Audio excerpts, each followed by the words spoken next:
A very good morning my dear students of class 12। आज मैं आप लोगों के लिए बीएसटी की वीडियो लेकर आया हूं। Chapter number 6 staffing. ये बीएसटी का एक बहुत ही इंपॉर्टेंट चैप्टर है और इसका वेटेज भी बहुत ज़्यादा है। कम से कम 10 से 12 मार्क्स के क्वेश्चन इस चैप्टर से आपके एनुअल बोर्ड्स में आएंगे। और जैसा कि आप सभी के हाफ ईयरलीज आ रहे हैं तो आपके हाफ ईयरली में भी ये चैप्टर आएगा।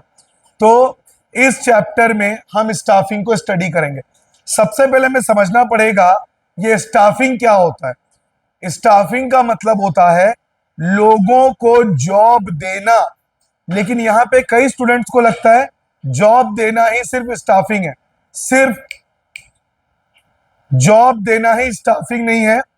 जॉब देना, लोगों को टाइम से प्रमोशन देना, ट्रेनिंग देना, एक अच्छी सैलरी देना और उनके परफॉर्मेंस को एक साल के बाद रिव्यू करना, जिससे पता चल सके कि एक साल में उन्होंने कैसा परफॉर्म किया है। ये सब कुछ स्टाफिंग में आएगा। तो स्टाफिंग एक बहुत ही इंपॉर्टेंट फंक्शन है। जैसे आपको एक एग्जांपल से समझाता हूं। मान लीजिए एक होटल है। रचित इधर आओ जल्दी। जैसे मान लीजिए एक होटल है, इसका होटल है रचित का। ये बहुत ही पुराना टूटा फूटा होटल है जो इसको दहेज में मिला था। अब इस होटल में दीवारें टूटी हुई हैं, छत बहुत पुराना है, लेकिन जो ये रचित है ये बहुत अच्छा कुक है, बहुत बेहतरीन खाना बनाता है। Keep quiet. तो इसका होटल चलेगा, लोग दूर दूर से आएंगे इसके होटल में खाना खाएंगे। वो ये नहीं देखेंगे कि होटल टूटा हुआ है, छत टूटी हुई है। क्यों? क्योंकि मेन होटल में, मैं मारूंगा क्या बोल रहा हूं, क्योंकि मेन होटल में लोग खाना खाने आते हैं। अगर खाना स्वादिष्ट है तो लोग आएंगे। अगर दूसरी तरफ, चलिए अब जाइए, अगर दूसरी तरफ एक ऐसा होटल जिसका इंटीरियर, डेकोरेशन, कटलरी, बर्तन सब बहुत शानदार है, लेकिन वहां का जो कुक है उसको अच्छे से खाना बनाने नहीं आता, तो शुरू शुरू में लोग मार्केटिंग के दम पे होटल में आएंगे। लेकिन जैसे जैसे उनको पता चलेगा कि जो मेन कोर है टेस्ट खाने का वो अच्छा नहीं। क्यों? क्योंकि होटल के पास अच्छे कुक नहीं है। एक रिसेंट का एग्जांपल देता हूं आपको। अभी पूरे भारत में स्त्री टू का डोमिनेशन चल रहा है। हर जगह स्त्री टू झंडे गाड़ रही है। स्त्री टू में जो बजट था मूवी का वो उतना ज्यादा नहीं था, लेकिन स्त्री टू के जो एक्टर्स थे, जो डायरेक्टर्स थे, जो राइटर्स थे, वो बहुत शानदार थे। इसीलिए मतलब कम बजट होने के बाद भी अच्छे स्टाफिंग के दम पे, अच्छे एक्टर्स के दम पे मूवी चल निकली। वहीं जो दो कौड़ी का एक्टर है अक्षय कुमार, आप सभी जानते हैं पिछले 3 साल से उसने लगातार 13-14 पिक्चरें फ्लॉप दी हैं। जो प्रधानमंत्री से पूछता है आप आम काट के खाते हैं या चूस के खाते हैं, आप समझ जाइए उसका आईक्यू लेवल कितना गिरा हुआ है। Please keep quiet. और साथ ही साथ उसकी मूवीज में बहुत बड़ा स्टार कास्ट होता है, बहुत अच्छे लोकेशंस होते हैं, लेकिन वो खुद एक बहुत ही घटिया एक्टर है, जिस वजह से अच्छी मूवीज को भी वो डुबा देता है। आज से 2 साल पहले एक मूवी आई थी पृथ्वीराज चौहान। मूवी बहुत बढ़िया थी, बहुत अच्छा कॉन्सेप्ट था, प्रोडक्शन हाउस बड़ा था, जो रिसोर्स थे वो बड़े थे, लेकिन एक्टर उन्होंने अक्षय कुमार को चुन लिया जो सुलभ शौचालय का चौकीदार लगता है, कहीं से भी वो राजा नहीं लगता, और इस वजह से वो मूवी फ्लॉप हो गई। तो वही आपको सिखाना चाह रहा हूं, स्टाफिंग बहुत ही क्रूशियल है। It's very very important. अगर आपके पास अच्छा स्टाफ है, अच्छे वर्कर है, आपको आगे बढ़ने से कोई रोक नहीं सकता। चलिए, इंपॉर्टेंस ऑफ स्टाफिंग, ये फीचर्स हैं, इधर ध्यान दीजिए आप लोग। तुम तीनों वहां से उठो, इधर आओ, यहां आओ।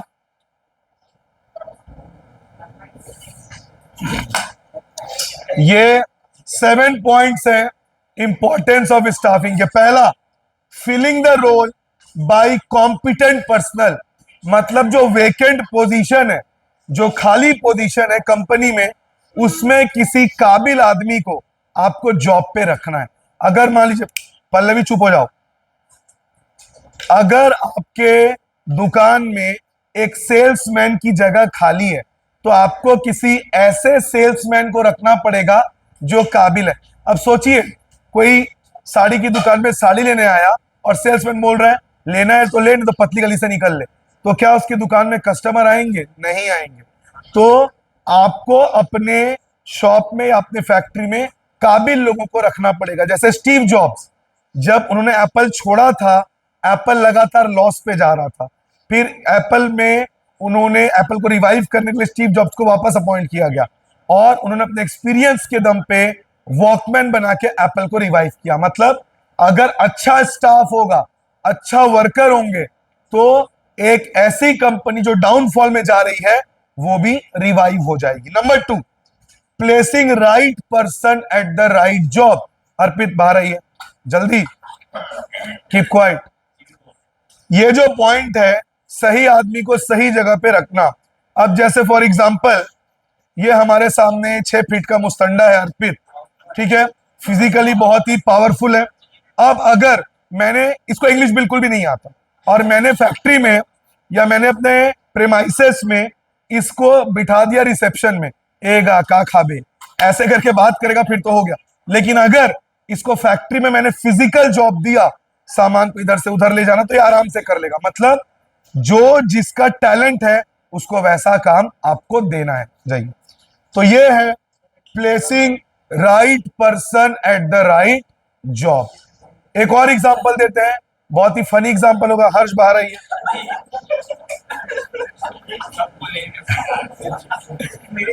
जैसे ये हर्ष है ना, अब इसके अंदर बहुत बढ़िया टैलेंट है खाने को टेस्ट करके खाने को पहचानने का। तो अगर इसको मैं प्लीज किसी बड़ी फूड कंपनी में फूड ब्लॉगर बना दूं, फूड के बारे में टेस्ट करने को बता दूं, तो कंपनी बहुत आगे जाएगी। लेकिन अगर इसको प्लीज, अगर इसको मैंने कोई और काम दिया जिसमें ये एक्सपर्ट नहीं है, इसको प्लेन उड़ाने में दे दिया, इसको प्लेन कभी आता नहीं, गए 300 लोग अंदर, तो कहने का मतलब है right person at the right job. अगला, ग्रोथ। हर कंपनी लाइफ में ग्रो करना चाहती है। No one wants to be stagnant.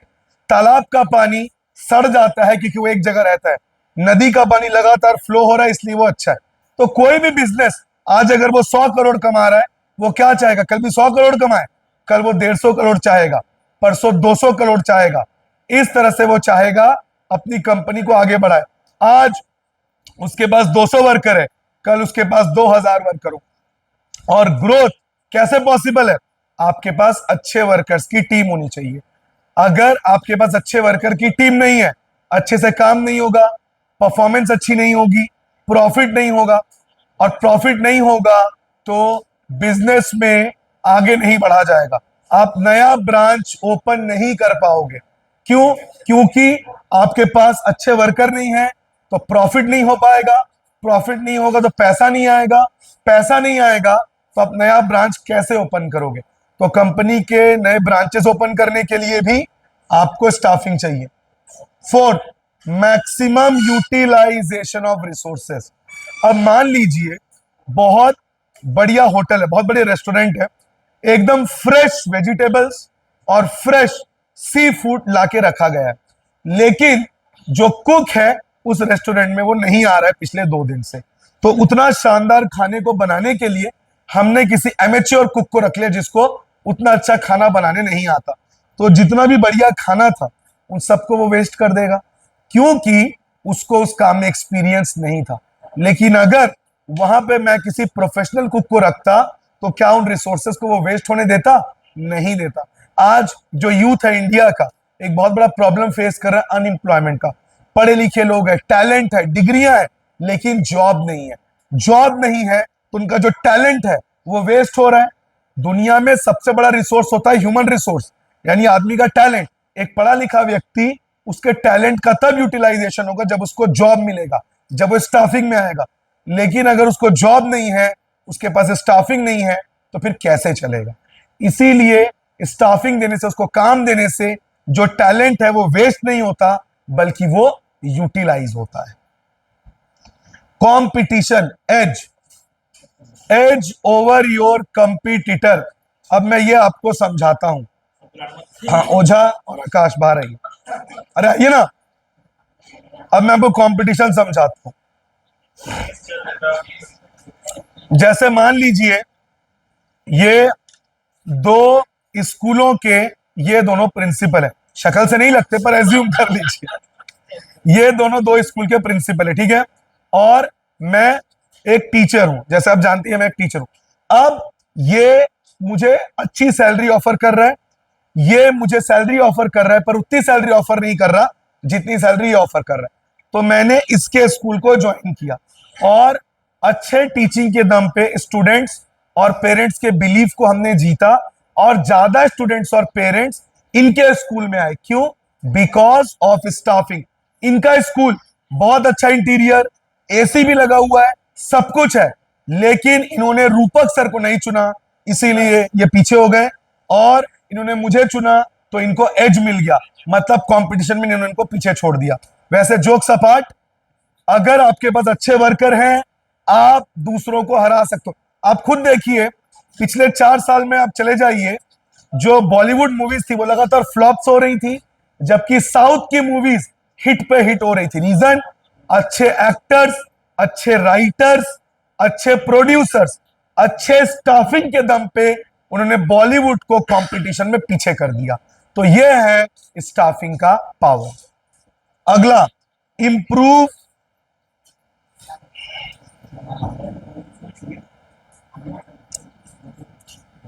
Job satisfaction and morale of employee. Employees के सेटिस्फैक्शन को बढ़ाता है। एक अच्छा स्टाफिंग कैसे बढ़ाएगा? अब अगर कोई वर्कर बहुत अच्छे से काम कर रहा है, मेहनत कर रहा है, लेकिन उसको प्रमोशन नहीं मिल रहा है, उसको बोनस नहीं मिल रहा है, तो क्या वो दिल लगा के काम करेगा? नहीं करेगा। अब सोचिए, एक जो पर्सन होता है उसको कितना स्ट्रेस होता है लाइफ में, बच्चों की फीस है, स्कूल की फीस है, घर का राशन है। तो अगर ये सब टेंशन उसके दिमाग में रहेगा, आप बच्चों को भी कई बार, जब हम छोटे थे, जैसे पॉकेट मनी मिली, 100 रुपए 200 रुपए महीने में, वो खर्च कर दिया हमने। अब दोस्त का बर्थडे, क्या गिफ्ट देंगे, दिमाग में टेंशन घूमते रहता है। तो जब एक प्रोफेशनल, जब वो जॉब कर रहा है, तो उसके दिमाग में 10 बातें चलेंगी।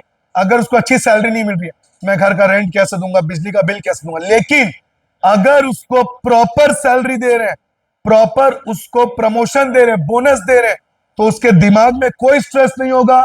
वो पूरा दिल लगा के, दिलो जान से काम करेगा, और वो काम करेगा तो उसका मोरल भी हाई होगा, अच्छे बोनस से, प्रमोशन से, और उसको सेटिस्फैक्शन भी मिलेगा। जैसे आपने देखा अभी स्त्री 2 इतनी बड़ी हिट हुई, अब उसका जो डायरेक्टर है, अगर उसको प्रोड्यूसर ने अच्छा बोनस दिया, उसकी सैलरी, मतलब उसका जो फिल्म की फीस थी उसको हाइक कर दिया, बढ़ा दिया, तो वो अगली मूवी में और मेहनत से काम करेगा। लेकिन अगर उसको अच्छी फीस नहीं दे गई, तो क्या वो उतना मन लगा के काम करेगा? नहीं करेगा। तो ये होता है जॉब सेटिस्फैक्शन, जिसको हम वैलिडेशन भी कहते हैं।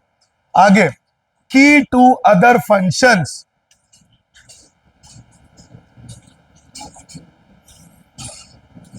जो बाकी फंक्शंस हैं, जैसे मान लीजिए मेरा कंस्ट्रक्शन का बिजनेस है, dam, bridge, school, hospital, buildings, ये सब मैं बनाता हूं, रियल एस्टेट का मेरा बिजनेस है। अब मेरे को रॉ मटेरियल खरीदना होगा। अब रॉ मटेरियल खरीदने के लिए कौन सा डिपार्टमेंट काम करेगा? Purchase department. और मैंने अपने डिपार्टमेंट में जिन लोगों को रखा है, they are very lousy, very lazy, very incompetent, very unprofessional. वो अपने काम को सीरियसली नहीं लेते। तो इन लोगों ने क्या किया? बहुत ही घटिया क्वालिटी का सीमेंट, बालू, रेत, ये सब खरीद लिया। उस चक्कर में मैंने जो घर बनाए वो कुछ ही समय में टूट गए। तो मेरी कंपनी का नाम खराब हो गया, मेरा गुडविल डाउन चला गया। क्यों? क्योंकि मैंने अच्छे स्टाफ को नहीं रखा, जिस वजह say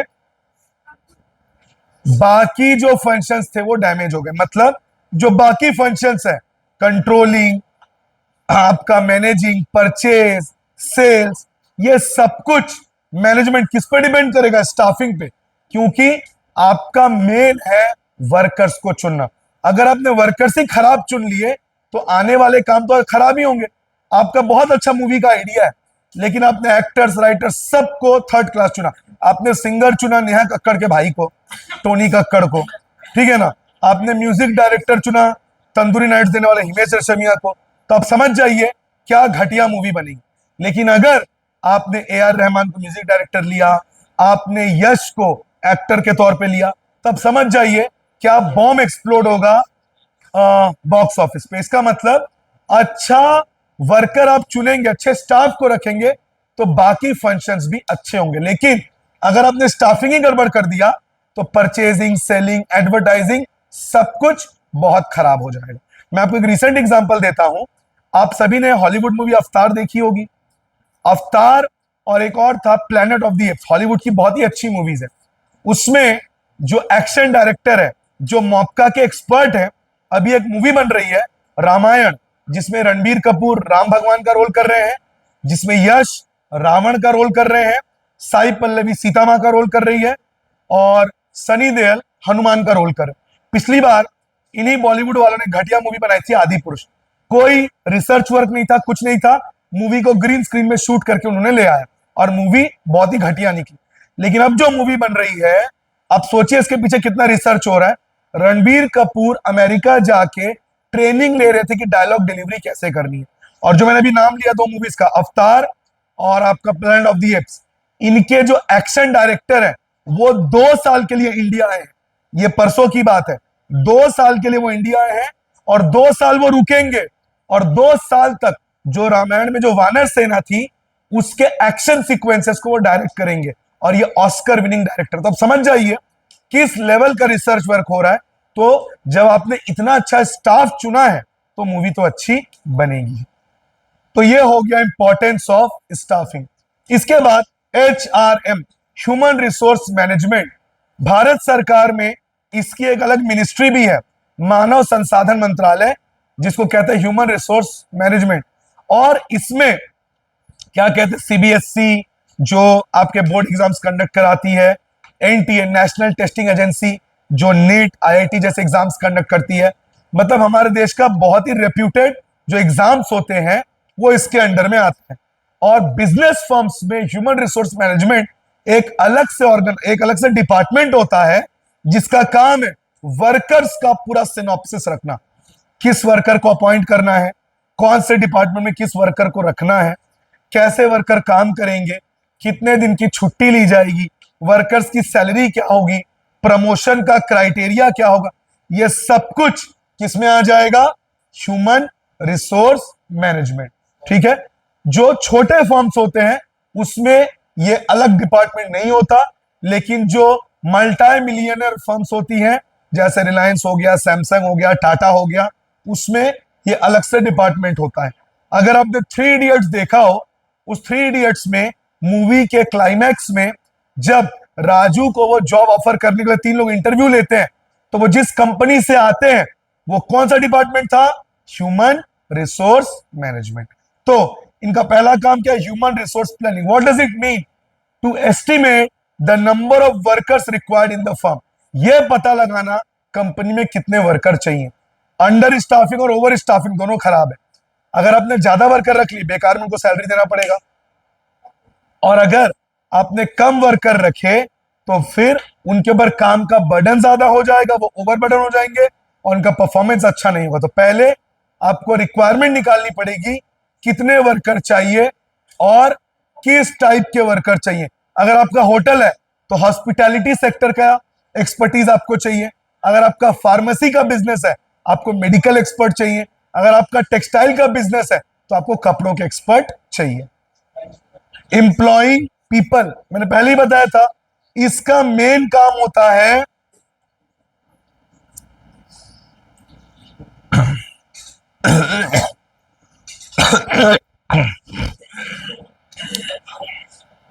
excuse me, employing people, लोगों को जॉब देना। मैंने पहले ही बताया है कंपनीज में जो लोगों का रिक्रूटमेंट चलता है, जिसमें लोगों का एग्जाम्स होता है, पर्सनल इंटरव्यू होता है, वो सारी चीजें कौन सा डिपार्टमेंट कंडक्ट करता है, ह्यूमन रिसोर्स मैनेजमेंट। तीसरा, करियर ग्रोथ। एक आदमी या कोई महिला जब किसी फर्म को ज्वाइन करते हैं वो क्या चाहते हैं, वो उसी पोजीशन में रहे। वो टाइम के साथ क्या पाना चाहते हैं, प्रमोशन पाना चाहते हैं, उनका करियर आगे बढ़े, प्रमोशन हो, उनका पोस्ट स्टेटस सब कुछ आगे बढ़े। तो ये सब कौन देखेगा? Human resource management. इसके बाद परफॉर्मेंस अप्रेजल, कैसा साल भर में उन्होंने परफॉर्मेंस किया, कितनी छुट्टियां ली, कितना ओवर टाइम किया, कैसे काम किया, उनका रिपोर्ट क्या था, ये सब रिपोर्ट रेडी होता है, उसको कहते हैं परफॉर्मेंस अप्रेजल। और इसी रिपोर्ट को देख के कंपनी डिसाइड करती हैं किनको प्रमोशन देना है और किनको प्रमोशन नहीं देना। मोटिवेशन, मोटिवेशन देने के दो तरीके होते हैं, पॉजिटिव और एक नेगेटिव। पॉजिटिव मोटिवेशन बोनस देना, इंक्रीमेंट सैलरी बढ़ाना, पार्टनरशिप में कुछ स्टॉक दे देना। जैसे स्टीव जॉब्स के बाद एप्पल को टिम कुक कई सालों से संभाल रहे हैं और टिम कुक को कंपनी ने बोनस में बहुत सारे शेयर्स देके रखे। क्यों? ताकि वो कंपनी के लिए और मोटिवेटेड होकर काम करे। तो ये सब पॉजिटिव मोटिवेशन है, सैलरी देना, बोनस देना, ये सब। नेगेटिव मोटिवेशन किसे बोलेंगे? नौकरी से फायर कर देना, निकाल देना, सस्पेंड कर देना, ये सब नेगेटिव मोटिवेशन है। तो मोटिवेट करने का तरीका भी किसके अंडर में आएगा? Human resource management. कंपनसेशन, नाम से ही समझ में आ जाता है, सैलरी, कमीशन, रिम्यूनरेशन। आप अपने वर्कर्स को कैसी सैलरी देते हो, और सैलरी ऐसी होनी चाहिए जो उनके लाइफस्टाइल को सपोर्ट कर सके। ऐसी इतनी मीगर, बहुत कम सैलरी नहीं होनी चाहिए जिससे वो अपने बेसिक नीड्स को भी पूरा ना कर पाए। और अच्छे टैलेंटेड वर्कर्स को ज्यादा सैलरी मिलनी चाहिए। सोशल सिक्योरिटी, पेंशन, रिटायरमेंट के बाद जो वर्कर्स को पेंशन मिलता है, इसके अलावा रहने के लिए घर या मेडिकल बेनिफिट, ये सब सोशल सिक्योरिटी में आ जाता है। या काम करने के दौरान किसी वर्कर का एक्सीडेंट हो गया तो उसको जो कंपनसेशन मिलता है। और रिव्यू एंड ऑडिट, एक साल के बाद ऑडिट होता है, जो वर्कर्स का रिपोर्ट कार्ड है वो रेडी होता है और रिव्यू किया जाता है उनके परफॉर्मेंस को, और उनके परफॉर्मेंस को देख के कंपनी डिसाइड करती है कि फ्यूचर में इन्हें फायर करना है, इन्हें प्रमोशन देना है, या इनके काम को आगे बढ़ाना है। तो रिव्यू एंड ऑडिट इसे ही कहते हैं। भारत सरकार में भी ये है, क्या auditor general, controller, auditor general. Bharat में अब तक के सबसे फेमस ऑडिटर जनरल रहे हैं विनोद राय, जिन्होंने कुछ बड़े स्कैम्स को एक्सपोज किया था। 2G scam, Commonwealth Games scam, coal scam, जिसकी वजह से लोगों को कांग्रेस के प्रति बहुत गुस्सा था और लोगों ने 2014 में कांग्रेस को इलेक्शन में चुनकर बाहर कर दिया और बीजेपी को सरकार में लेकर आए। तो उन्होंने क्या किया था? उन्होंने एक साल का गवर्नमेंट ऑडिट रिपोर्ट बनाया था कि गवर्नमेंट ने एक साल में कितना खर्चा किया, कितना कमाई हुआ, किसको टेंडर्स मिले एंड ऑल। तो कंपनीज में भी ऑडिट होता है कि एक साल में कैसा वर्कर का परफॉर्मेंस था, क्या सैलरी मिले एंड ऑल। तो ये सब है HRM, ह्यूमन रिसोर्स मैनेजमेंट। अब आगे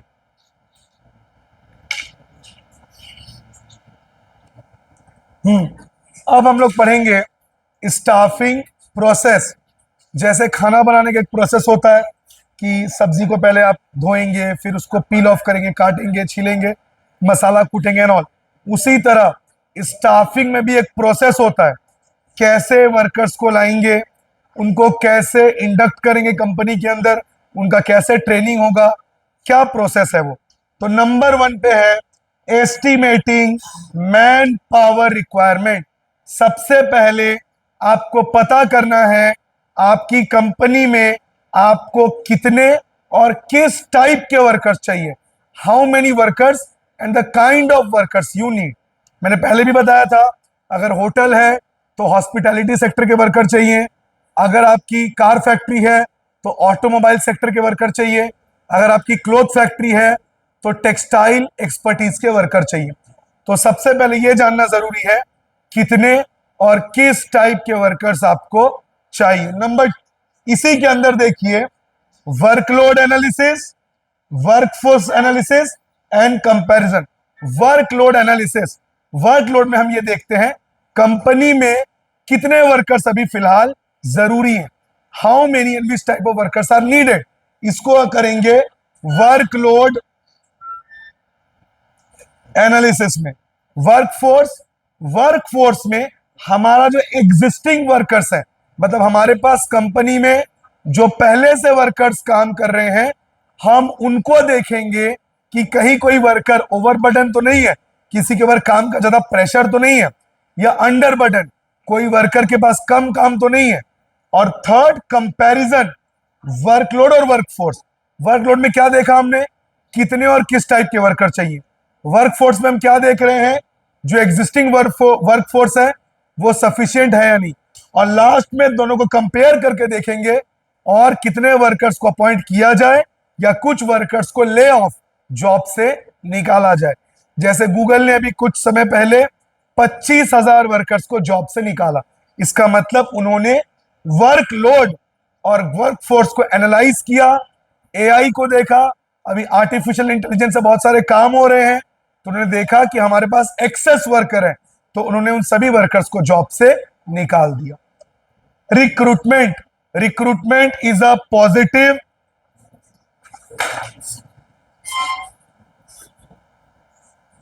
recruitment is a positive process जिसमें हम ज्यादा से ज्यादा लोगों को इंड्यूस करते हैं हमारी कंपनी में जॉब अप्लाई करने के लिए।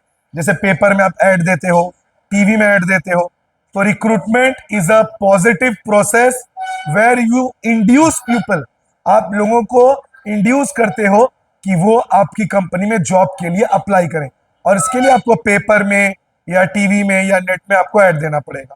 याद रखिए, ये होता है recruitment. Selection, selection is a negative process because more people are rejected and less people are selected. तो सिलेक्शन को नेगेटिव प्रोसेस कहते हैं, क्योंकि जितने लोगों ने जॉब के लिए अप्लाई किया है सबको तो जॉब मिलेगी नहीं, उसमें से टेस्ट होगा, स्क्रीनिंग होगी, इंटरव्यू होगा, उसके बाद जो बेस्ट टैलेंट है उसको हम जॉब पे लाएंगे, लेकिन सबको तो हम अपॉइंट नहीं करेंगे। इसीलिए सिलेक्शन को हम क्या कहेंगे, नेगेटिव प्रोसेस, बिकॉज कम लोग सिलेक्ट होते हैं और ज्यादा लोग रिजेक्ट होते हैं। प्लेसमेंट एंड ओरिएंटेशन, एक बार लोग सिलेक्ट हो गए, ये दोनों अलग अलग टर्म्स है, ध्यान रखिएगा। प्लेसमेंट और ओरिएंटेशन दो अलग अलग टर्म्स हैं। प्लेसमेंट का मतलब जो लोग सिलेक्ट हो गए हैं उनको जॉब लेटर देना। The people who are selected after the final round of personal interview, पहले रिटन टेस्ट होता है, उसके बाद ग्रुप डिस्कशन होता है, उसका पीआई होता है।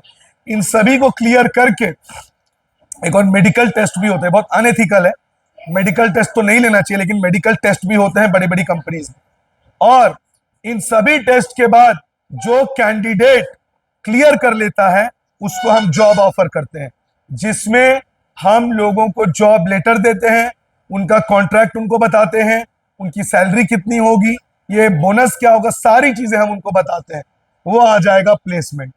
अगला है ओरिएंटेशन। ओरिएंटेशन का मतलब जो नए इंप्लॉइज कंपनी में आए हैं उनका पुराने इंप्लॉइज से एक फॉर्मल इंट्रोडक्शन करवाना, ताकि आइस ब्रेक हो। जैसे स्कूलों में होता था, स्कूलों में क्या होता था, जब कोई नया बच्चा स्कूल में एडमिशन लेता था क्लास में, तो हम क्या बोलते थे, टीचर क्या बोलती थी कि किसी टैलेंटेड बच्चे को उठा के, बेटा आप इसकी हेल्प कर देना कॉपिंग कंप्लीट में, आप इसको असाइनमेंट में हेल्प करना, आप इसके साथ फ्रेंडशिप कर लो। तो क्यों, ताकि नए बच्चे को स्कूल के माहौल में ढलने में एडजस्टमेंट हो। उसी तरह जब कोई नया वर्कर कंपनी में आता है तो उसके मन में बहुत सारे एप्रीहेंशंस होते हैं, जो पुराने सीनियर्स है वो कैसे रिएक्ट करेंगे, कैसे बात करेंगे, मैं कंपनी में खुद को एडजस्ट कर पाऊंगा कि नहीं, या कर पाऊंगी कि नहीं। तो एक फॉर्मल इंट्रो होता है, नए एम्प्लॉयज को पुराने एम्प्लॉयज के साथ एक इंट्रोडक्शन करवाया जाता है, ताकि जो न्यू एम्प्लॉयज हैं वो कंपनी के माहौल में खुद को एडजस्ट कर ले। अगला, ट्रेनिंग एंड डेवलपमेंट। वर्कर्स को डायरेक्ट जॉब पे नहीं लाया जाता। एक डॉक्टर जो एमबीबीएस करके आया है, क्या उसको तुरंत सर्जरी कराने दे देंगे? नहीं, वो पहले जो सीनियर डॉक्टर्स है उनको सर्जरी करते हुए देखेगा। पायलट के साथ जो को पायलट होता है वो पहले पायलट को देखता है कि वो कैसे प्लेन को वो उड़ाता है, वो ट्रेनिंग लेता है। तो वर्कर्स की भी एक प्रॉपर ट्रेनिंग होती है, ताकि उनका जो स्किल है वो और डेवलप हो जाए, वो और अच्छा हो जाए। ट्रेनिंग है क्या? ट्रेनिंग का मतलब वर्कर जो काम सीख कर आए हैं उनको उस फील्ड में और एक्सपर्ट बनाना, उनके स्किल को और इनहेंस करना। परफॉर्मेंस, ट्रेनिंग देने से परफॉर्मेंस अच्छा होगा। एक आदमी जो पहली बार कुक का काम सीख कर आया है, अगर वो ट्रेंड है तो वो 100-200 लोगों का खाना भी बढ़िया से बना लेगा। लेकिन अगर कोई कुक खाने में ट्रेंड नहीं है, उसको अच्छा खाना बनाने आता है, तो भी उसको ज्यादा लोगों का खाना बनाने देंगे, वो फेल हो जाएगा। तो ट्रेनिंग बहुत इंपॉर्टेंट है, ताकि आदमी के अंदर कॉन्फिडेंस आए और उसका स्किल पहले से बेटर हो। मतलब जो रॉनेस होता है, क्या वो वीडियो नहीं चल रहा है? मैं दिख रहा हूं ना? हाँ बस। तो जो रॉ टैलेंट है, ट्रेनिंग से उसको डेवलप किया जाता है। बच्चे कर लेता हूं, जैसे फॉर एग्जांपल एक फास्ट बॉलर, बहुत रॉ टैलेंट है, बहुत बढ़िया फास्ट बॉलिंग कर रहा है, लेकिन उसका डाइट चार्ट क्या होगा, है ना, उसको कितने घंटे रनिंग करनी पड़ेगी, उसको कौन सा वेट ट्रेनिंग करना पड़ेगा, अगर इस तरह की उसको ट्रेनिंग दे तो उसका जो स्पीड है बॉलिंग का, वो पहले से और बढ़ जाएगा। एक डांसर जो बचपन से ही टैलेंटेड है, उसको डांस आता है, लेकिन अगर उसको हम डांस की ट्रेनिंग दे दे तो उसका स्किल और बेटर हो जाएगा। तो वही चीजें हैं, परफॉर्मेंस बेटर होता है, प्रमोशन, एक ट्रेंड आदमी का प्रमोशन का चांस बढ़ जाता है, बिकॉज वो ट्रेंड है, उसका स्किल बाकी लोगों से बेटर। अब खुद सोचिए, एक कंपनी जॉब ऑफर कर रही है जिसको कंप्यूटर का ट्रेनिंग मिला हुआ है, एक आदमी जिसको सी प्लस प्लस का ट्रेनिंग मिला है, एक दूसरा आदमी जिसको सी प्लस प्लस का ट्रेनिंग नहीं मिला है। जॉब किसको मिलेगा? जिसको ट्रेनिंग मिला हुआ है। तो ट्रेनिंग पाए हुए व्यक्ति का प्रमोशन, उसका करियर में आगे बढ़ने के चांसेस बढ़ जाते हैं। और कंपनसेशन, कंपनसेशन दो टाइप का होता है, एक टाइम बेस्ड, एक परफॉर्मेंस बेस्ड। टाइम बेस्ड जो गवर्नमेंट एम्प्लॉयज का है, आप कैसा भी काम करिए, महीना पूरा होगा आपकी सैलरी आपको मिल जाएगी। और परफॉर्मेंस बेस्ड, अच्छा काम करोगे अच्छी सैलरी मिलेगी, खराब काम करोगे तो कम सैलरी मिलेगी। प्राइवेट फर्म्स इस तरह से काम करते हैं, इसलिए बहुत सारे गवर्नमेंट फर्म्स लॉस में चले जाते हैं और प्राइवेट फर्म्स लॉस में नहीं जाते। क्यों? जैसा काम करेंगे उनको वैसा ही सैलरी मिलेगा। कंपोनेंट्स ऑफ स्टाफिंग, स्टाफिंग के 3 कंपोनेंट्स हैं। रिक्रूटमेंट तो मैंने आपको बता दिया, ज्यादा से ज्यादा लोगों को इंड्यूस करना होता है। सिलेक्शन भी मैंने आपको बता दिया क्या होता है, बेस्ट टैलेंट को सिलेक्ट करना। और रिक्रूटमेंट पॉजिटिव है बिकॉज ज्यादा लोग अप्लाई करते हैं, और सिलेक्शन नेगेटिव है बिकॉज कम लोग सिलेक्ट होते हैं और ज्यादा लोग रिजेक्ट होते हैं। और ट्रेनिंग मैंने आपको बता दिया है क्या होता है। स्टाफिंग में ये तीनों कंपोनेंट्स आते हैं। अब रिक्रूटमेंट, लोगों को जॉब में रखने के लिए 2 तरीके हैं, एक इंटरनल और एक एक्सटर्नल। इंटरनल मतलब कंपनी के अंदर से ही लोगों को आप अपॉइंट करोगे, जैसे ट्रांसफर। मान लीजिए आपके मुंबई वाले ब्रांच में मैनेजर की कमी है, तो आपने दिल्ली वाले ब्रांच के मैनेजर को मुंबई बुला लिया कि आप मुंबई का ब्रांच संभालिए, तो ट्रांसफर किया आपने। मतलब अपने किसी वर्कर को कहीं और से कहीं और ट्रांसफर कर दिया। क्या आपने बाहर से वर्कर लाया? नहीं, तो ये इंटरनल है। दूसरा, प्रमोशन, जो जूनियर मैनेजर था उसी को आपने प्रमोशन देके सीनियर मैनेजर बना दिया। इसका मतलब जो वेकेंट पोजीशन था सीनियर मैनेजर का, उसमें आपने जूनियर मैनेजर को प्रमोट करके सीनियर मैनेजर बना दिया। क्या यहां पे भी आपने बाहर से वर्कर लाए? नहीं। तो इंटरनल रिक्रूटमेंट का मतलब कंपनी के अंदर से ही लोगों को जॉब में अपॉइंट करना, जो ट्रांसफर और प्रमोशन में हो जाता है। एक्सटर्नल, बाहर से लोगों को अपॉइंट करना। पहला, डायरेक्ट रिक्रूटमेंट, छोटे जॉब्स के लिए, प्यून, स्वीपर, ऐसे जॉब्स के लिए कोई टेस्ट इंटरव्यू की जरूरत नहीं है। सीधा जो कैंडिडेट है वो ऑफिस डोर से अंदर आएगा और काम की ज्वाइनिंग करेगा। इसके लिए कोई ज्यादा कॉम्प्लिकेटेड या फॉर्मल प्रोसेस नहीं है। कौन सा है ये? डायरेक्ट रिक्रूटमेंट, छोटे जॉब्स के लिए, स्वीपर, प्यून, इन सब के लिए। कैजुअल कॉलर, ये क्या होता है? मान लीजिए आपके कंपनी में 5 लोगों का पोजीशन खाली था, आपने 5 लोगों को जॉब दे दिया, लेकिन 2 लोग और थे, उनको आप जॉब नहीं दे पाए, लेकिन वो बहुत टैलेंटेड थे। तो आपने क्या किया? उनके एप्लीकेशन को स्क्रूटिनाइज करके अलग से रख दिया कि अगली बार जब वैकेंसी निकलेगी तो मैं इन दोनों को काम पे रखूंगा। तो कैजुअल कॉलर का मतलब जिनको आप अभी प्रेजेंट सिचुएशन में जॉब नहीं दे पाए, लेकिन उनके एप्लीकेशन को आपने साइड कर लिया अगली बार जब वैकेंसी निकलेगी तो आप उनको जॉब दोगे। इसको कहते हैं कैजुअल कॉलर। एडवर्टाइजिंग आप जानते ही हो, 3 प्रकार का एडवर्टाइजिंग होता है। वेब, जो इंटरनेट में ऐड आता है, इलेक्ट्रॉनिक, जो आपका टीवी में ऐड आता है, और प्रिंट, जो पेपर में और मैगजीन्स में ऐड आते हैं। आप एडवर्टाइज दीजिए कि आपको अपने कंपनी के लिए वर्कर्स चाहिए, तो लोग अप्लाई करेंगे जॉब के लिए। और अगर आपको नेशनल लेवल के वर्कर चाहिए, हाई लेवल के, तो आपको टाइम्स ऑफ इंडिया जैसे बहुत ही बड़े न्यूज़पेपर में ऐड देना पड़ेगा। और अगर आपको रीजनल, छोटे काम के लिए वर्कर चाहिए, तो आप रीजनल पेपर, जो उसी शहर का जो न्यूज़पेपर है, उसमें एडवर्टाइजिंग करवा सकते हैं। आप 3 तरीके से एडवर्टाइज करा सकते हैं। पेपर में, जिसको प्रिंट मीडिया कहते हैं, टीवीज में, जिसको इलेक्ट्रॉनिक मीडिया कहते हैं, और इंटरनेट में, जिसको डिजिटल या वेब पब्लिशिंग भी कहते हैं। एक बहुत ही फेमस है Naukri.com, आपने सुना भी होगा। Employment exchange. एम्प्लॉयमेंट एक्सचेंज क्या होता है? जिसमें आप इंप्लॉइज का डेटा, जैसे मान लीजिए 4 लोग अनएम्प्लॉयड है, इन लोगों ने अपना बायोडेटा गवर्नमेंट में जाके जमा कर दिया, और जब गवर्नमेंट ऑफिस में जाके, अरे रोको ना यार बाहर वालों को,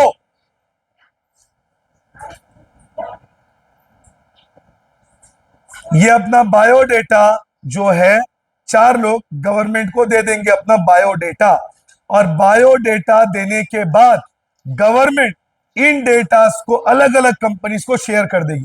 फिर कंपनी डिसाइड करेगी किसको हमें जॉब देना। मतलब government acts as a mediator. Government जो है वो मीडिएटर की तरह काम करती है, और गवर्नमेंट इसके लिए कोई कमीशन नहीं लेती। प्लेसमेंट एजेंसी भी सेम वही है, लेकिन प्लेसमेंट एजेंसी प्राइवेट होता है। इसमें आप किसी प्राइवेट फर्म को अपना डेटा देते हैं, और वो प्राइवेट फर्म आपके डेटा को अलग अलग फर्म्स को दे देती है, शेयर करती है। फिर फर्म्स देखती है किसको जॉब पे देना है। इसका फायदा क्या है? आपको जगह जगह धक्के खाने की जरूरत नहीं। आपने एक एजेंसी को अपना बायोडेटा दे दिया, आपको सामने से जॉब आएगा। बस दोनों में एक डिफरेंस है। इंप्लॉयमेंट एक्सचेंज गवर्नमेंट होता है, गवर्नमेंट इसके लिए 1 रुपए भी कमीशन नहीं लेती। प्लेसमेंट एजेंसी प्राइवेट होता है, वो आपसे भी कमीशन लेगी, और जो एम्प्लॉयर है जिसके आपका जॉब लगा उससे भी कमीशन लेगी। Campus recruitment, most famous external recruitment. जितने भी आज अब बड़ी मल्टी मिलियनर कंपनीज आप देखते हैं, जैसे Samsung, Tata, Reliance and all, इसमें कैंपस रिक्रूटमेंट से ही लोग हायर किए जाते हैं। बड़े बड़े कंपनीज के ह्यूमन रिसोर्स मैनेजमेंट, जिससे पहले मैंने आपको पढ़ाया, उस डिपार्टमेंट के लोग कॉलेजेस जाते हैं, वहां पे इंटरव्यूज कंडक्ट करते हैं। माइक्रोसॉफ्ट में अगर आपको जॉब पाना है तो आपको 7 राउंड्स ऑफ इंटरव्यू क्लियर करना पड़ेगा, तब जाके आपको वहां पे जॉब मिलेगा। जैसे आपने 3 इडियट्स में राजू को देखा था जॉब का इंटरव्यू देते हुए। तो ये सबसे फेमस है। इससे कंपनी से एकदम फ्रेश और ऐसे टैलेंट मिलता है जिनको टेक्नोलॉजी का बहुत नॉलेज होता है। Recommendation from present employee. जैसे मान लीजिए भाई भतीजावाद जिसको हम कहते हैं, आप आजकल का इसका बहुत डिबेट चल रहा है, नेपोटिज्म। जैसे मान लीजिए चाचा कंपनी में बहुत बड़े पोस्ट में है, अब कंपनी में एक जूनियर क्लर्क की जॉब ऑफर हुई, निकली वैकेंसी, तो उसने अपने कनेक्शन का यूज करते हुए जो एचआरएम है, ह्यूमन रिसोर्स मैनेजमेंट, उसको बोला कि आप मेरे भतीजों को यह जॉब दे दीजिए, वो बहुत पढ़ा लिखा है। इसका मतलब एक रिकमेंडेशन किया प्रेजेंट एम्प्लॉय ने, और उसको जॉब ऑफर किया गया जो उसका रिलेटिव है। ये होता है रिकमेंडेशन फ्रॉम प्रेजेंट एम्प्लॉय। लेकिन जनरली बड़ी बड़ी प्रोफेशनल फर्म्स में ये नहीं होता। इसके बाद लेबर कॉन्ट्रैक्टर, जो गांव देहात में, रूरल एरियाज में जो कंस्ट्रक्शन के काम होते हैं, बिल्डिंग बन रहा है, ब्रिज बन रहा है, वहां पे मजदूर चाहिए, और उन मजदूरों के लिए आपको चाहिए लेबर कॉन्ट्रैक्टर, जिसके अंडर में बहुत सारे लेबर हो। तो आप लेबर कॉन्ट्रैक्टर को हायर करते हैं, वो सारे वर्कर को लाके काम करवाता है, और बदले में लेबर कॉन्ट्रैक्टर को हमें कमीशन देना पड़ता है। और इसके बाद 2 और है जो लिखा हुआ है, टीवी एडवर्टाइज और वेब पब्लिशिंग। मैंने उसको एडवर्टाइजिंग में ही एकोमोडेट करके आपको समझा दी। तो इस तरह से इंटरनल एक्सटर्नल दोनों मैंने आपको बता दिया। Selection process. सिलेक्शन प्रोसेस क्या होता है? जब कोई कंपनी लोगों को जॉब देने का प्रोसेस शुरू करती है, तो वो प्रोसेस कैसे स्टार्ट होता है, कैसे इनिशिएट होता है, कैसे शुरू होता है और कैसे कंक्लूड होता है, कैसे खत्म होता है, उसको हम देखेंगे। इसके साथ ही साथ हम ट्रेनिंग क्या होता है, उसके एडवांटेजेस और ट्रेनिंग के टाइप्स करके आज हम इस लेसन को फिनिश करेंगे। तो सबसे पहले प्रीलिमिनरी स्क्रीनिंग। ये प्रीलिमिनरी स्क्रीनिंग क्या होता है इसको देखते हैं। जिस तरह जब आप 9th-10th में थे, 11th-12th में थे, जब आप फॉर्म भरते हैं अपने एग्जाम का, तब टीचर्स कहते हैं बहुत अच्छे से फॉर्म्स को भरिए, बिकॉज एक भी गलत इंफॉर्मेशन आपके फॉर्म को कैंसिल कर सकता है। तो जब आप जॉब के लिए किसी कंपनी में जाते हैं, अपने फॉर्म्स को आप भरते हैं और उसको सबमिट करते हैं, जिसमें A to Z फॉर्म के बारे में आप अपना डिटेल देते हैं। आपकी एज क्या है, आपकी क्वालिफिकेशन क्या है, आपका डेट ऑफ बर्थ क्या है, ये सारा इंफॉर्मेशन, आपका कास्ट, आपका पेरेंट्स नेम, आपका मदर्स नेम, एवरीथिंग जब आप फिल करते हैं, अगर कुछ भी इंफॉर्मेशन गलत हो जाता है तो वो एप्लीकेशन वही रिजेक्ट हो जाता है। उसको कहते हैं प्रीलिमिनरी स्क्रीनिंग। मतलब जो भी कैंडिडेट्स ने गलत इंफॉर्मेशन दिया है, उनके फॉर्म्स को वहीं पे कैंसिल कर दिया जाता है। यह पहला प्रोसेस है। Process number 2, selection test. इतने सारे लोग आए हैं जॉब के लिए अप्लाई करने के लिए, और जब इतने लोगों को आपको जॉब तो देना पॉसिबल नहीं है, तो आपको टेस्ट लेना पड़ेगा। टेस्ट लेके आप देखोगे कि किसके अंदर कौन सा टैलेंट है, और उसी टेस्ट के अकॉर्डिंग आप लोगों को कंपनी में रखोगे। नंबर 1, इंटेलिजेंस टेस्ट, जिसको IQ क्वोशंट टेस्ट भी कहा जाता है।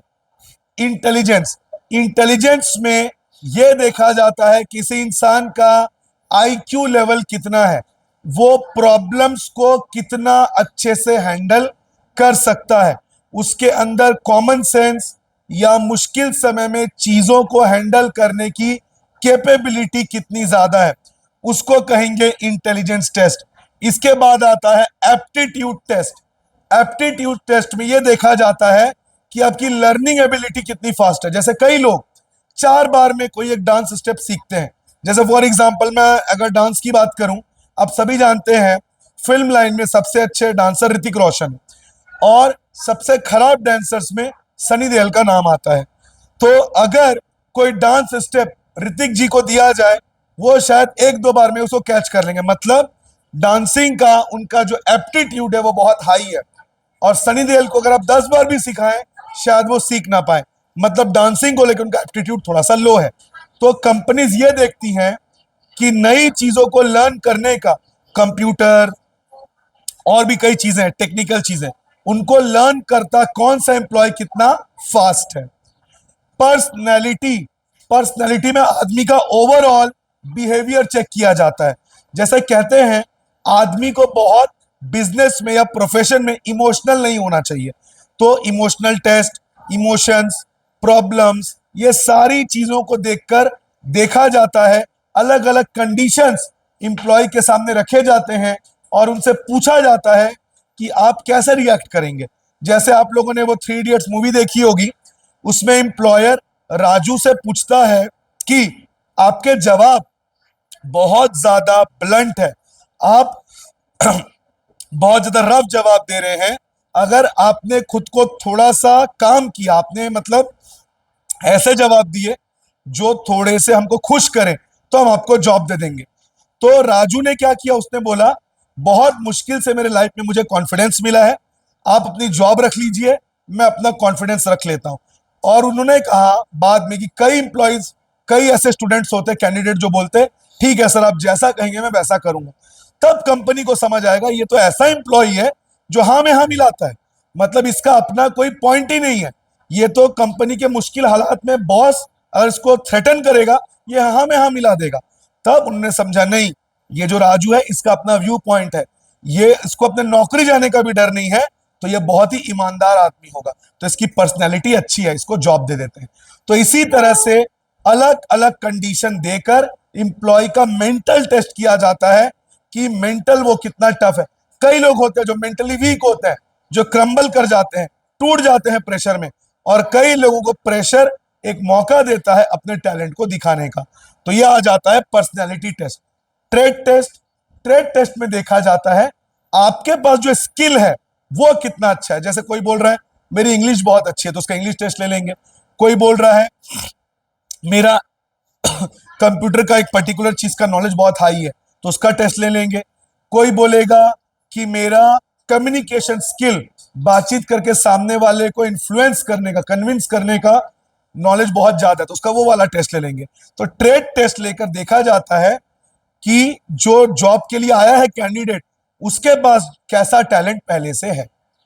और इंटरेस्ट, इंटरेस्ट टेस्ट में इंप्लॉय से पूछा जाता है कि आप किस फील्ड में इंटरेस्टेड हैं। आप ऑफिस में काम करना पसंद करेंगे या साइट में जाके, फील्ड में जाके काम करना पसंद करेंगे। तो इस तरह से जिस इंप्लॉय का इंटरेस्ट जिसमें ज्यादा है उसको वहां काम दे दिया जाता है।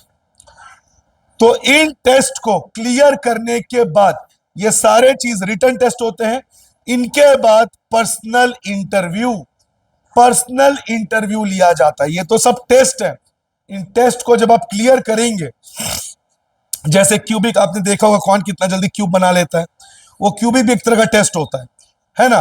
कई सारी कंपनीज चेस खिलाकर टेस्ट लेती हैं कि वो कैसे चीजों को समझते हैं। तो इन टेस्ट को क्लियर कर लिया अगर आपने, तब आपका होता है पर्सनल इंटरव्यू, जिसमें इंटरव्यूअर से सवाल पूछे जाते हैं। कई लोग टेस्ट क्लियर कर लेते हैं पर इंटरव्यू में फेल हो जाते हैं, क्योंकि इंटरव्यू में कभी उनका ड्रेसिंग सही नहीं होता। अब आप सोचिए, आप एक कंपनी में कॉर्पोरेट जॉब में देने जा रहे हैं इंटरव्यू, और वहां पे आप स्लीपर पहन के चले गए, आप वहां पे टी शर्ट और जीन्स में चले गए, तो क्या वो अच्छा इंप्रेशन देगा? नहीं देगा। आप ड्रेसिंग बहुत अच्छा किए लेकिन आपने अपने बाल को ठीक से कॉम नहीं किया और आप चले गए, तो नहीं चलेगा। इसके अलावा जैसे आप अभी देख रहे हैं, मैंने अपनी दाढ़ी बहुत बढ़ाई हुई है, क्या इस तरह के लुक में मैं इंटरव्यू देने जाऊंगा? नहीं, तो वहीं पे मेरा इमेज बिगड़ जाएगा। अब ये तो मेरा खुद का कोचिंग है तो ऐसे मैं रख ले रहा हूं, लेकिन अगर मुझे किसी कॉर्पोरेट जॉब में इंटरव्यू देने जाना पड़ेगा तो मुझे इन चीजों का भी ध्यान रखना पड़ेगा। आपको प्रॉपरली ग्रूम्ड होना पड़ेगा। मैं तो आपको यहां तक बता दूं, कई ऐसे कैंडिडेट्स हैं जो अपने नेल्स को कट नहीं करते, और इंटरव्यूअर जब सवाल पूछ रहा है वो नर्वस होकर अपना नाखून काट रहे हैं, उस वजह से भी उनके जॉब्स हाथ से चले गए। तो बहुत सारी चीजें देखी जाती हैं। तो पर्सनल इंटरव्यू में सवाल भी पूछा जाता है कि ऐसे ऐसे होने पे आप क्या क्या करेंगे। हाइपोथेटिकल सिचुएशंस, कि आपको अगर इतना बड़ा घूस मिले तो आप क्या करोगे। तो बहुत सारे कंडीशंस होते हैं। उसके बाद अगर आपने इंटरव्यू भी क्लियर कर लिया, फिर होगा आपका बैकग्राउंड चेक। बैकग्राउंड चेक में देखा जाएगा आपके ऊपर कोई क्रिमिनल रिकॉर्ड तो नहीं है, आपको किसी मामले में एब्सकॉन्डिंग, फरार घोषित तो नहीं किया गया है, मतलब आप कहीं चोरी करके भागे हो, या फिर आपके ऊपर कोई मर्डर केस या रेप केस या थेफ्ट का केस चल रहा हो, तो ये सब देखा जाएगा। इसके बाद ये भी देखा जाएगा आप कोई डिफॉल्टर तो नहीं हो, आपने कोई बैंक का पैसा खा के गबन तो नहीं कर लिया। मतलब आपका ट्रैक रिकॉर्ड चेक किया जाएगा कि आपका कोई क्रिमिनल रिकॉर्ड तो नहीं है। अगर थोड़ा भी आपको क्रिमिनल रिकॉर्ड मिला, कंपनी आपको जॉब नहीं देगी। क्यों? बिकॉज आपको जॉब में रखने से कंपनी का नाम खराब होगा। आपका बैकग्राउंड भी क्लियर है, उसके बाद सिलेक्शन डिसीजन। फिर आपको सिलेक्शन का डिसीजन लेते हुए कि हाँ, इस आदमी का बैकग्राउंड भी क्लियर है, अब कंपनी आपको सिलेक्ट करती है।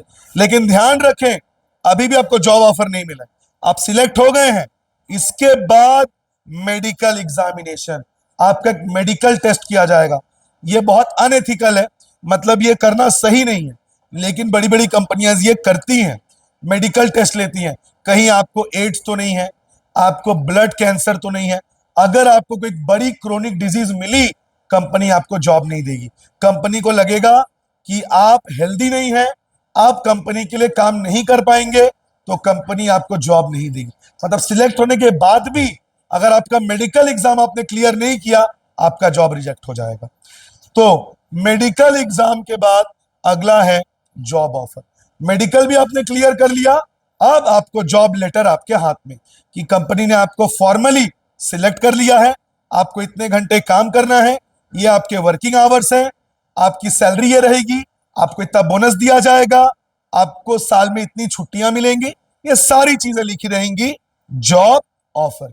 उसके बाद कॉन्ट्रैक्ट, एक कॉन्ट्रैक्ट पे आप साइन करोगे कि अगले 5 साल के लिए, 10 साल के लिए, 1 साल के लिए कंपनी आपको कॉन्ट्रैक्ट में रखती है। तो ये सब आ जाएगा सिलेक्शन प्रोसेस में। इसके बाद ट्रेनिंग एंड डेवलपमेंट। ट्रेनिंग का ऑर्गेनाइजेशन को क्या फायदा होता है? ट्रेनिंग मैंने पहले ही बताया है, इंप्लॉइज को ट्रेन किया जाता है, मतलब उनका जो स्किल है उसको और बेटर किया जाता है। जैसे मान लीजिए रॉ मटेरियल्स को परखने का मुझे आइडिया है, अब उन रॉ मटेरियल्स को खरीदने के लिए सुपरवाइजर मेरे को कंपनी ने बना दिया। अब मेरे को ट्रेनिंग दी जाएगी, मेरे को साइट्स पे भेजा जाएगा, मेरे को बालू, रेत, गिट्टी, पेबल, सैंड, इन सब को दिखाया जाएगा और फील्ड में जाके, साइट्स पे जाके मैं ट्रेनिंग लूंगा, जिससे मेरा स्किल और बेटर हो जाएगा और मैं कंपनी के लिए और अच्छे से रॉ मटेरियल्स खरीद पाऊंगा। तो ट्रेनिंग देने से वर्कर्स को, कंपनी को क्या फायदा होता है? Number 1, systematic learning. आप एक सिस्टम से, एक सीक्वेंस वाइज तरीके से आप काम सीखते हो कि कौन सा काम पहले करना है, काम को कैसे शुरू करना है, काम को कैसे खत्म करना है। एक छोटा सा एग्जांपल लेते हैं, जैसे फॉर एग्जांपल जो एयर होस्टेस की ट्रेनिंग होती है, जो बड़े बड़े जो कंपनीज होती हैं, जैसे दुबई, ये आपका फ्लाई एमिरेट्स हो गया, एयर मलेशिया हो गया, ये जो बड़े बड़े कंपनीज हैं, यहाँ पे जो एयर होस्टेसेस होती हैं उनका मेन काम क्या है? जो पैसेंजर्स हैं उनको काम रखना, उनको शांत रखना, इमरजेंसी के समय उनको डिटेल्स बताना, उनको खाना सर्व करना, ये सब उनका काम होता है। लेकिन जो इंस्टीट्यूट्स होते हैं वो लोग उनको क्या सिखाते हैं? जैसे भारत में सबसे बड़ा इंस्टीट्यूट है फ्रैंकफिन इंस्टीट्यूट, तो वो उनको ट्रेनिंग देते हैं कि एक फ्लाइट में अलग अलग तरह के आपको पैसेंजर मिलेंगे, कोई बहुत ही सोफिस्टिकेटेड होगा, कोई बहुत ही एरोगेंट होगा, कोई बहुत ही शांत होगा, कोई बहुत ही इरिटेटिंग होगा, लेकिन आपको सभी पैसेंजर्स के साथ कैसे डील करना है। अगर इमरजेंसी है, फ्लाइट क्रैश होने वाला है, आपको पैसेंजर्स को कैसे संभालना है, इमरजेंसी एग्जिट को कैसे यूज करना है। तो ट्रेनिंग देने से जो उनका स्किल है वो और बेटर हो जाएगा। तो ये फायदा है कंपनी को। इनहेंस प्रोडक्टिविटी, जो वर्कर है वो ट्रेन होने के बाद और अच्छे से काम करेगा। तो मान के चलो एक दिन में वो 4 मशीन रिपेयर कर रहा था, ट्रेनिंग करने के बाद वो एक दिन में 10 मशीन रिपेयर करने लगा। तो इससे उसका भी फायदा हुआ, कंपनी का भी प्रोडक्टिविटी, कंपनी का जो काम का लेवल है वो बढ़ गया। एटीट्यूड फॉर्मेशन, एटीट्यूड मतलब कॉन्फिडेंस। एक ट्रेंड वर्कर का कॉन्फिडेंस ही हाई होता है और वो किसी भी प्रॉब्लम में घबराता, पैनिक नहीं करता, घबराता नहीं है, स्ट्रेस नहीं लेता, क्योंकि वो ट्रेंड है, उसके अंदर कॉन्फिडेंस है। मतलब प्रॉब्लम से, प्रॉब्लमेटिक सिचुएशन में भी, मुश्किल से मुश्किल हालात में भी वो घबराता नहीं है, वो कॉन्फिडेंस लूज नहीं करता, वो होप लूज नहीं करता। इंप्रूव मोरल ऑफ एम्प्लॉयज, और जो एम्प्लॉयज है उनका भी मोरल, उनका स्पिरिट हमेशा हाई रहता है, वो डरेंगे ही नहीं, वो जानते हैं हम तो ट्रेन किए हुए हैं। जैसे ओलंपिक्स में अभी कितने लोग जाते हैं, आप सोचिए, स्टेज में जब हमको कुछ कहने बोला जाता है, स्टेज में स्पीच देना हो, डांस करना हो, गाना गाना हो, कुछ लोग स्कूल के बैठे होते हैं, उसी में हम घबरा जाते हैं क्योंकि हमको स्टेज ट्रेनिंग नहीं मिली हुई है। लेकिन जो प्रोफेशनल स्पीकर्स होते हैं, जो बड़े बड़े कॉलेजेस में जाके स्पीच देते हैं, हजारों लोगों की भीड़ के सामने कॉन्फिडेंटली बोलते हैं, क्यों? उनको वो ट्रेनिंग मिली हुई है, तो उनका कॉन्फिडेंस ही अलग है।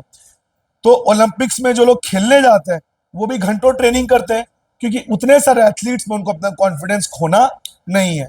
तो एक ट्रेंड पर्सन का कॉन्फिडेंस, उसका मोरल, उसका स्पिरिट हमेशा हाई रहेगा।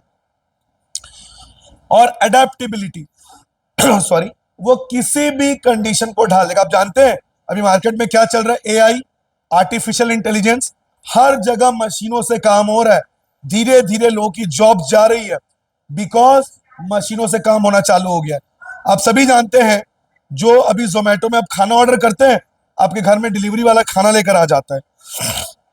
अभी एआई का काम चल रहा है, आने वाले ज्यादा से ज्यादा 10 साल में आप जितने भी डिलीवरी वर्कर्स हैं वो लोग आपके घर में नहीं आएंगे, उनका जॉब चला जाएगा। क्यों?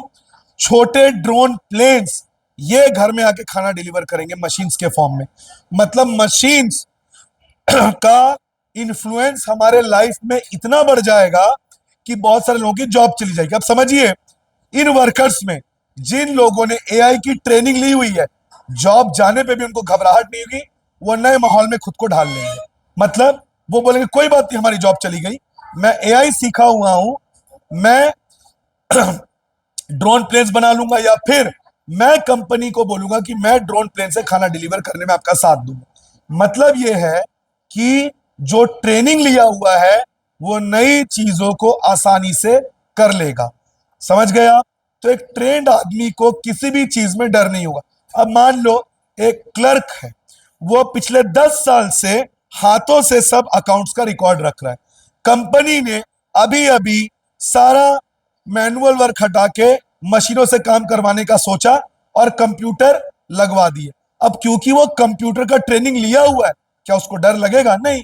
वो बोलेगा मैं अब तक हाथों से काम कर रहा था, अब मैं मशीन से काम करूंगा। क्यों? क्योंकि वो ट्रेनिंग लिया हुआ है। और वहीं किसी को अगर कंप्यूटर का ट्रेनिंग नहीं मिलता तो वो उस माहौल में घबरा जाता, पैनिक हो जाता और उसकी जॉब चली जाती। तो ये सारे फायदे हैं ऑर्गेनाइजेशन को। इंप्लॉइज को क्या फायदा है? Better career option. दो लोग जाते हैं जॉब मांगने, एक बोलता है, उसको बंद करो, मेरे को कंप्यूटर आता है, दूसरा बोलता है मुझे कंप्यूटर नहीं आता। किसको जॉब मिलेगा? जिसको कंप्यूटर आता है।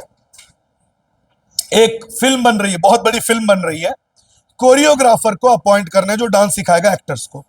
एक बोलता है कि मैंने सबसे बड़े डांस एकेडमी से ट्रेनिंग ली हुई है, दूसरा बोलता है मेरे को डांस बहुत अच्छा आता है पर मैंने ट्रेनिंग नहीं ली हुई है। किसको जॉब मिलेगा? जिसने ट्रेनिंग ली हुई है। तो करियर में आपको ज्यादा ऑप्शंस मिलेंगे, मोर अर्निंग। आप ट्रेन करके आए हो, आप ट्रेनिंग लेके आए हो, आपके कमाई, आपकी अर्निंग बढ़ जाएगी, आपको कंपनी ज्यादा पैसा ऑफर करेगी। बूस्टिंग कॉन्फिडेंस, ये मैं पहले ही बता चुका हूं, एटीट्यूड को ही कॉन्फिडेंस कहते हैं। वर्कर हमेशा कॉन्फिडेंट रहेगा क्योंकि उसको पता है मैं ट्रेंड हूं, अगर मेरे को एक कंपनी जॉब से निकाल भी देगी मैं दूसरी कंपनी में जॉब कर लूंगा because I am trend. Less probability of accidents, और जो व्यक्ति ट्रेंड है उसके एक्सीडेंट होने के चांसेस कम। एक्सीडेंट मतलब किसी मशीन को वो चला, जैसे जेसीबी मशीन, बड़े बड़े माइनिंग कंपनीज में एक्सकेवेटर और जेसीबी मशीन होती है, कोई बिना ट्रेनिंग लिए हुआ आदमी उसको चला रहा है, वो तो ठोक देगा, कहीं जाकर एक्सीडेंट हो जाएगा। लेकिन जो उसको चलाने का ट्रेनिंग लिया हुआ है, क्या उसके एक्सीडेंट होने के चांसेस हैं? हो सकता है कभी हो जाए, लेकिन किसी एमेच्योर से जिसने ट्रेनिंग नहीं ली हुई है उसके कंपैरिजन उसके एक्सीडेंट होने के चांसेस कम होंगे क्योंकि उसने उसकी ट्रेनिंग ली हुई है। तो ये सारे फायदे हैं ट्रेनिंग के। समझ गया? और ट्रेन करने से वर्कर का डेवलपमेंट होता है, उसका स्किल, उसका कॉन्फिडेंस, उसका पूरा नेचर डेवलप होता है। मेथड्स ऑफ ट्रेनिंग, दो प्रकार की ट्रेनिंग होती है, एक ऑन द जॉब और एक of the job. On the job training जो है ये जनरली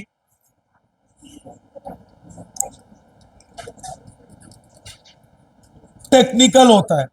टेक्निकल मतलब जिस काम में आपको टेक्नोलॉजी, मशीन्स की जरूरत पड़ती है, उसके लिए ऑन द जॉब ट्रेनिंग दी जाती है।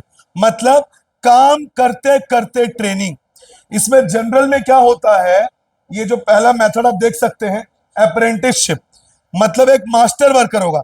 जैसे मान लीजिए मेरे को इलेक्ट्रीशियन बनना है, पूरा टेक्निकल जॉब है, वायरिंग को कैसे करना है, कौन सा वायर कहां से कट होगा, फिटिंग कैसे की जाती है, इंस्टॉलेशन कैसे होता है, अर्थिंग वायर कैसे होता है, कितना टेक्निकल जॉब है। तो मैं किसी मास्टर वर्कर को पकड़ूंगा, मैं बोलूंगा सर आप अपने अंडर में मुझे रख लो और आप जहां जहां काम करने जाओगे मुझे अपने साथ ले जाओ। अब उसको काम करते हुए देख के मैं सीखूंगा, क्योंकि टेक्निकल जॉब में आप कितना भी थ्योरी दे दो, जब तक प्रैक्टिकल नॉलेज नहीं मिलेगा काम अच्छे से नहीं होगा। तो मैं उसके साथ जाऊंगा, मैं देखूंगा वो कैसे काम कर रहा है, फिटिंग्स कैसे कर रहा है, ऐसे करते करते मैं काम सीखूंगा और एक दिन जब मैं काम में एक्सपर्ट हो जाऊंगा तो मास्टर वर्कर की अब मुझे जरूरत नहीं पड़ेगी, उसकी जगह मैं आ जाऊंगा, मतलब अब मैं काम करना चालू करूंगा। तो ये होता है ऑन द जॉब ट्रेनिंग का पहला अप्रेंटिसशिप, जिसमें एक जूनियर वर्कर मास्टर वर्कर जो एक्सपर्ट है उसके अंडर में रहता है और उसके काम को सीखता है। फिर जब वो एक्सपर्ट हो जाता है तो मास्टर वर्कर को हटा के वो खुद काम करना शुरू करते हैं। दूसरा है इंटर्नशिप। ध्यान रखें, अप्रेंटिसशिप थोड़े लोअर जॉब्स के लिए, प्लम्बर, इलेक्ट्रिशियन, इनके लिए, और इंटर्नशिप थोड़े हाई लेवल के जॉब्स के लिए। आपने सुना भी होगा, ये मेरे यहाँ इंटर्न है। जैसे एक बहुत बड़ा फर्म है जो लॉ, कानून का काम कर रहा है, लॉयर्स है वहां पे। अब वहां पे एक इंटर्न आया, तो इंटर्न क्या करेगा, उन बड़े वकीलों के साथ रहकर लॉज को सीखेगा। जब वो कोर्ट में जाएगा केस को फाइट करने, तो उसका इंटर्न भी उसके साथ जाएगा। वो देखेगा कि मेरा जो एम्प्लॉयर है, मैं जिसका काम कर रहा हूं, जो मास्टर है, वो कैसे काम कर रहा है, वो कैसे केसेस के लिए जजेस से डिबेट कर रहा है, कैसे अपने क्लाइंट्स के लिए बेल ला रहा है, जमानत ला रहा है, तो वो उससे सीखेगा।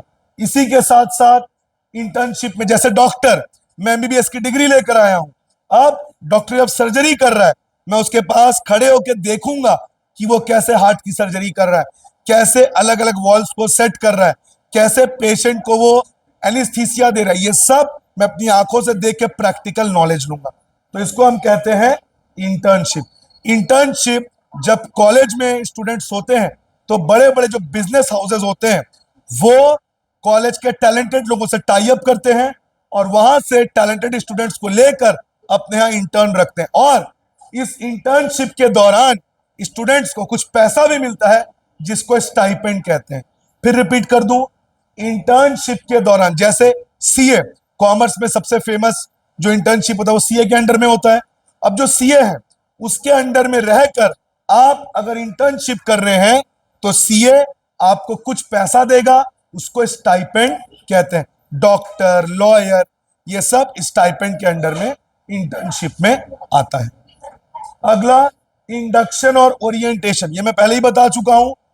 पुराने एम्प्लॉयज के साथ जो नए एम्प्लॉयज हैं, उनका फॉर्मल इंट्रोडक्शन, ताकि जो नए एम्प्लॉयज हैं उनके अंदर कॉन्फिडेंस आए, उनके अंदर जो हेजिटेशन है वो कम हो, कंपनी को लेके वो थोड़े से कंफर्टेबल हो जाएं, उनका कॉन्फिडेंस हाई हो जाए, उनका नर्वसनेस खत्म हो जाए, कंपनी के रूल्स का उनको नॉलेज मिल जाए। और कृष्णा, दरवाजा बंद कर दे, जब तक वीडियो बनेगा कोई बाहर नहीं जाएगा, कोई अंदर नहीं आएगा, क्लोज कर दे अभी। हाँ, तो इस तरह से इंडक्शन या ओरिएंटेशन किया जाता है, ताकि न्यू एम्प्लॉयज को कंपनी का नॉलेज, ट्रेनिंग, कॉन्फिडेंस बिल्डअप हो जाए, नर्वसनेस खत्म हो जाए। इसको कहते हैं इंडक्शन या ओरिएंटेशन। इस और ये जो मैंने आपको चारों बताया, तीनों बताया, अप्रेंटिस, इंटर्नशिप, ये ऑन द जॉब है, मतलब काम करते करते ट्रेनिंग। एक मेन डॉक्टर सर्जरी कर रहा है और दूसरा डॉक्टर उसके सामने बैठ के ही, जो नया डॉक्टर है वो देख रहा है और देखते देखते वो उसका काम सीख रहा है। मतलब ऑन द जॉब काम हो रहा है और काम को देखते देखते वो काम सीख रहा है। तो ये सब ऑन द जॉब है। ऑफ द जॉब में एक ही है, वेस्टिबुले मेथड। ये वेस्टिबुले मेथड क्या होता है? वेस्टिबुले मेथड में कंपनीज क्या करती हैं, अगर मान लीजिए वर्कर को एक बहुत ही महंगे मशीन में काम करना है, बहुत ही सोफिस्टिकेटेड मशीनरी जो बहुत महंगा है, मान लीजिए 100 करोड़ का कोई मशीन है, डर तो लगेगा भाई वो कितना ही सीखा हुआ हो। तो क्या करेंगे, उस 100 करोड़ की मशीन का एक नकली मॉडल बनाएंगे, डमी मॉडल। उस डमी मॉडल में वर्कर को काम करवाएंगे, काम करा के उसको उसमें एक्सपर्ट करेंगे। जब वो एक्सपर्ट हो जाएगा, तब उसको असली मशीन में काम करने देंगे। एक बार और, वेस्टिबुले मेथड में जो वर्कर होते हैं उनके लिए मशीन्स का एक डमी मॉडल, एक नकली मॉडल बनाया जाता है। उस डमी मॉडल में उनको काम सिखाया जाता है, और जब डमी मॉडल में वो काम सीख जाते हैं, वो एक्सपर्ट हो जाते हैं, तब उनको मेन मशीन में काम करवाया जाता है। इसका मतलब पहले उनको ऑफ द जॉब, उनको काम से अलग मशीन में सिखाया गया, जब उसमें एक्सपर्ट हुए तब उनको मेन मशीन में डाला गया। तो ये कौन सा ट्रेनिंग है? Of the job training. इसके बाद लेसन तो ओवर हो गया, एक टॉपिक और मैं बताना चाहूंगा आपको, इंटरनल और एक्सटर्नल रिक्रूटमेंट के एडवांटेज और डिसएडवांटेज। इंटरनल, जब आप अपनी कंपनी में लोगों को अंदर से ही अपॉइंट करते हो, ट्रांसफर करके या प्रमोशन देके, ट्रांसफर मतलब किसी दूसरे ब्रांच से अपने वर्कर्स को इस ब्रांच में ले आए। प्रमोशन, किसी जूनियर को सीनियर मैनेजर बना दे। इसका फायदा क्या है? ट्रेनिंग का समय बचेगा, क्योंकि ये पुराने वर्कर्स हैं, इनको कंपनी का रूल्स पहले से पता है। ट्रेनिंग का समय बचेगा, ट्रेनिंग के लिए जो पैसा खर्च होता है वो बचेगा। आपको पेपर में एडवर्टाइज देने की, टीवी में या फिर इंटरनेट में ऐड देने का जरूरत नहीं पड़ेगा। क्यों? आप अंदर से ही वर्कर ला रहे हो। इसका मतलब जो प्रोसेस है वो लेंदी नहीं रहेगा, एडवर्टाइजमेंट का खर्चा बचेगा। तो ये सब, और जो वर्कर्स है वो मोटिवेटेड रहेंगे कि यार इनको प्रमोशन मिला, मैं मेहनत करूंगा तो अगली बार प्रमोशन मुझे मिलेगा। तो ये एडवांटेज है इंटरनल रिक्रूटमेंट का। लेकिन डिसएडवांटेज क्या है? कोई भी नया idea, new people, fresh idea, young blood, नया खून, नया जोश, नए वर्कर कंपनी में नहीं आ पाएंगे। कंपटीशन नहीं होगा, बिकॉज पुराने वर्कर्स थोड़े से लीनेंट होते हैं, थोड़े से आलसी होते हैं। ये उसका डिसएडवांटेज है। अब एक्सटर्नल, जब आप बाहर से लोगों को अपॉइंट करोगे अपने कंपनी में, कैंपस रिक्रूटमेंट हो गया, कैजुअल कॉलर हो गया, ये सब से, तो इसका एडवांटेज क्या है? कंपनी में न्यू आइडियाज आएंगे, फ्रेश ब्लड आएगा, कंपनी में कंपटीशन बढ़ेगा, ये उसके एडवांटेजेस है। कंपनी को न्यू ओपिनियंस मिलेंगे। लेकिन और न्यू प्रोजेक्ट्स के लिए नए लोगों का ही आना जरूरी है, बिकॉज उनमें कंपटीशन की फीलिंग होती है। और पुराने लोग क्या है, उनकी थिंकिंग थोड़ी सी लेथार्जिक होती है, अरे करेंगे ना, कर लेंगे ना, इस टाइप का एटीट्यूड होता है। क्यों? उन्होंने अपने लाइफ का मेजर पार्ट जी लिया है। अब उनको नई गाड़ी, नया प्रमोशन का वो जो डिजायर है वो नहीं होता, जो नए लोगों में होता है। तो नई कंपनीज के लिए एक्सटर्नल रिक्रूटमेंट अच्छा होता है, पुरानी कंपनीज के लिए इंटरनल बढ़िया रहता है। और एक्सटर्नल का डिसएडवांटेज, लेंदी प्रोसेस, समय लगेगा, ट्रेनिंग देने के लिए पैसा लगेगा, समय जाएगा, ऐड दो, टेस्ट लो, बहुत टाइम कंज्यूमिंग होगा। और जो पुराने एम्प्लॉयज हैं वो डीमोटिवेट हो जाएंगे, क्योंकि कंपनी नए लोगों को मौका दे रही है, तो पुराने लोग थोड़े से आउटडेटेड और आइसोलेटेड फील करेंगे। इस तरह से लेसन आपका कंप्लीट होता है। आई होप आपको अच्छे से लेसन समझ में आया हो। आप हमारे चैनल को सब्सक्राइब करें, वीडियो को लाइक और शेयर करें। मिलते हैं आपसे नेक्स्ट वीडियो में। Have a good day.